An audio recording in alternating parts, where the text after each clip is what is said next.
Selamat pagi semuanya, salam sejahtera bagi kita semua. Perkenalkan, nama saya Tesi Wendita Kristia dengan NIM 20104171119, kelas A1 Manajemen Mata Kuliah Marketing, dosen pengampu Bapak Adi Mursalin, SEMM. Baiklah, pada kesempatan kali ini saya akan menjawab jawaban ujian akhir semester Marketing. Soal yang pertama, bobot 20 poin. Customers. Memahami pelanggan sangat penting untuk kesuksesan pemasaran.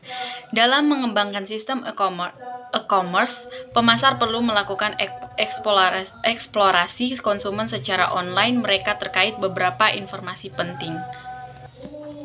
Siapa mereka, mengapa mereka pergi ke online, apa harapannya, dan apa yang menjadi ketakutan atau konsen mereka.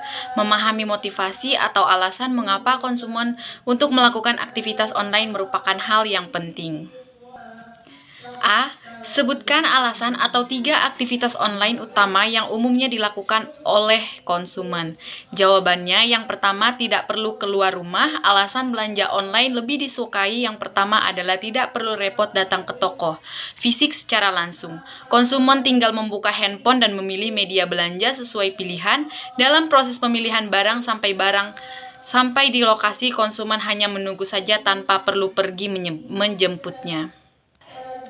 Yang kedua, promo banyak. Alasan belanja online sekaligus salah satu daya tarik yang membuat banyak orang belanja secara online. Promo yang ditawarkan marketplace, website, atau platform lainnya bisa membuat banyak orang tergiur. Promosinya pun beragam jenisnya, ada yang sifatnya potongan harga, kode voucher, cashback, dan lainnya. Yang ketiga, relatif lebih murah. Alasan belanja online disukai banyak konsumen karena merasa belanja online selain mudah dan efektif, metode belanja ini juga diyakini lebih murah dari belanja langsung ke toko fisik. Anggaplah jika membeli barang elektronik di toko fisik akan terasa lebih mahal dibandingkan secara online. Banyak toko online menawarkan produk yang bagus serta murah di kantong. B. Apa manfaat yang didapatkan oleh pemasar dengan memahami motivasi atau alasan konsumen untuk melakukan aktivitas online? Jawabannya, yang pertama, memprediksi tren pasar. Manfaat selanjutnya, kita dapat melakukan analisa terhadap perilaku konsumen dari waktu ke waktu untuk melihat pergeseran tren pasar ke depannya. Yang kedua, mempertahankan loyalitas konsumen.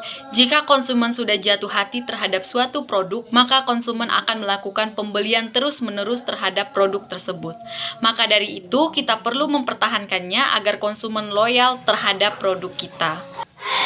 Yang ketiga, meningkatkan nilai daya saing dengan kompetitor.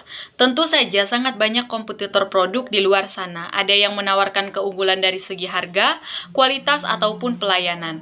Nah, yang perlu diingat, kesadaran terhadap suatu merek dan kualitas suatu merek akan lebih berpengaruh daripada sekedar harga murah ataupun promo. Yang keempat, meningkatkan pelayanan.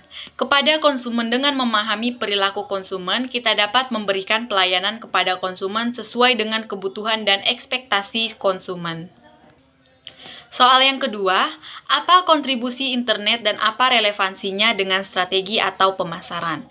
Jawabannya, dapat mempertimbangkan bentuk langsung dan tidak langsung, kontribusi pendapatan langsung secara online, penilaian terhadap kontribusi langsung dari internet atau media digital lainnya untuk penjualan.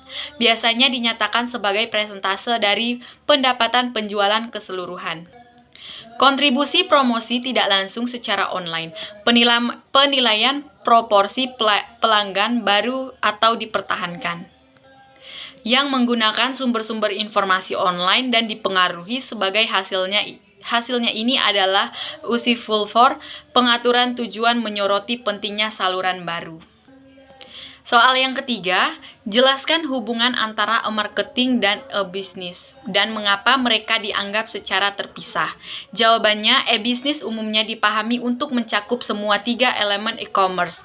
Umumnya digunakan untuk mengacu ke pertama, salah satu atau 2 pertama dari unsur-unsur, tapi kurang umum ketiga. E-business lebih luas dalam lingkup dari e-commerce.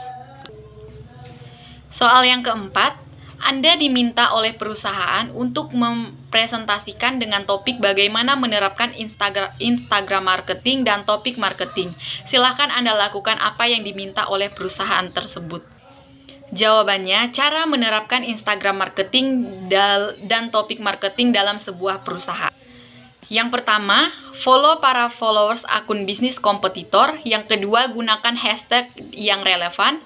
Ketiga, lakukan endorse pada influencer tertarget.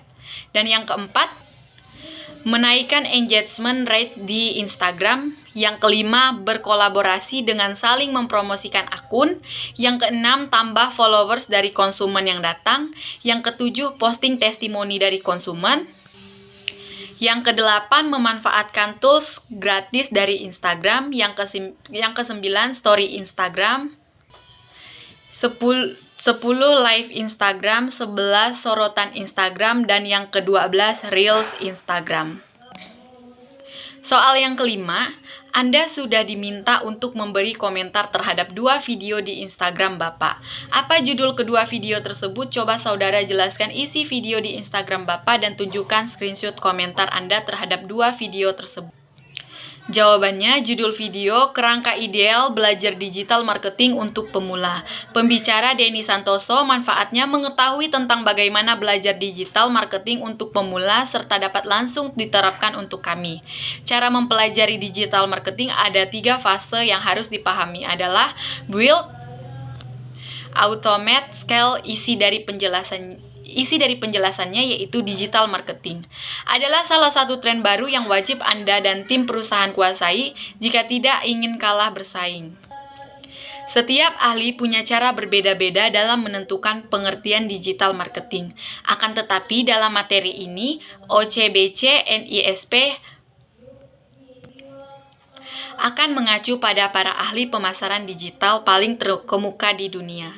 Dalam kerangka ideal, belajar digital marketing untuk pemula ada 3 fase, tetapi ada satu lagi yaitu advance. Yang perlu dipahami yaitu build, automate, scale, dan advance build. Adalah fase bangun. Fase build adalah fase di mana perusahaan dibentuk agar memiliki fondasi yang kuat serta didigitalkan.